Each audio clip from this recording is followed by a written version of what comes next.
Hello everyone, welcome back to our channel Janu's moments.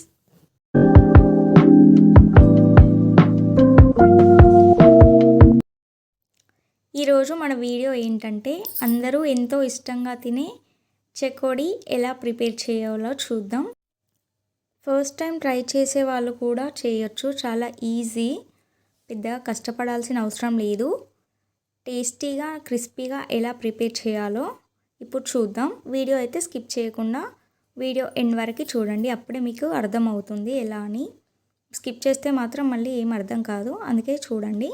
So first మనకి బియ్యం పిండి తీసుకోవాలి. బియ్యం పిండిలో కొంచెం నువ్వులు, జీలకర్ర, ఆవాలు ఇవి వేసుకొని కలపండి. నెక్స్ట్ కొంచెం కలర్ కావడం కోసం మనం పసుపు యాడ్ చేసుకోవాలి. నెక్స్ట్ టేస్ట్ కోసం అయితే మనం ఉప్పు కారం వేసుకోవాలి. అంటే మన టేస్ట్కి తగినట్టుగా క్వాంటిటీని చూసుకొని ఉప్పు కారం వేసుకోండి. అవి వేసుకొని మొత్తం కలిపేసుకోవాలి, అంతా కలిసేటట్టుగా. నెక్స్ట్ వాటర్ యాడ్ చేసుకొని పిండినంతా కలపాలి, ఇవన్నీ కలిసేలాగా. వాటర్ అయితే ఎక్కువ వేసుకోకూడదు, అవి ఎంతో కొంచెం కొంచెం వేసుకుంటూ పిండిని కలపండి. మళ్ళీ ఎక్కువైతే అది చేసేటప్పుడు ప్రాబ్లం అవుతుంది, సరిగ్గా రావు. వేసిన తర్వాత నెక్స్ట్ ఈ పిండిని అంతా కలిపి పక్కన పెట్టేసుకోండి ఒక 10 నిమిషాల పాటు. 10 నిమిషాల తర్వాత ఇప్పుడు కొద్ది కొద్దిగా పిండిని తీసుకొని ఇలా ప్లేట్లో మొత్తం రోల్ చేసుకోవాలి చేత్తోనే.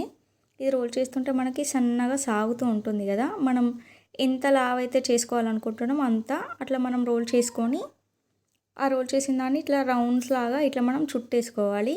ఇది చేసిన తర్వాత ఇది ఊడిపోకుండా మనం కొంచెం దీన్ని కొంచెం ప్రెస్ చేస్తే అది అతికిపోతుంది, మళ్ళీ ఆయిల్లో వేసేటప్పుడు ఊడిపోకుండా రింగ్స్ అలానే ఉంటాయి.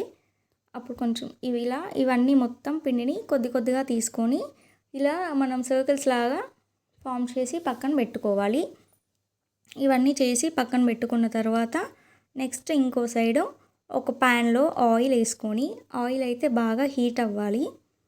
ఆయిల్ అంతా హీట్ అయిన తర్వాత ఇప్పుడు మనం చేసి పెట్టుకున్నాం కదా, ఈ ముందుగా చేసి పెట్టుకున్న ఈ చెకోడీలని ఇప్పుడు హీట్ అయిన ఆయిల్లో వేసేయాలి.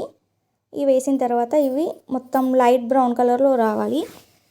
మరీ మాడిపోతే మాత్రం టేస్ట్ బాగుండదు, అట్లానే మరీ లైట్గా ఉన్న అవి లోపల ఉడకవు, బయటికి కలర్ కనిపిస్తాయి. కానీ చూడండి వీడియో, ఇలా ఈ కలర్ వచ్చేంత వరకు ఆయిల్లో ఫ్రై చేస్తూనే ఉండండి. అంతే, మన చెకోడీ అయితే అయిపోయింది. చూసారు కదా ఇంత ఈజీయో.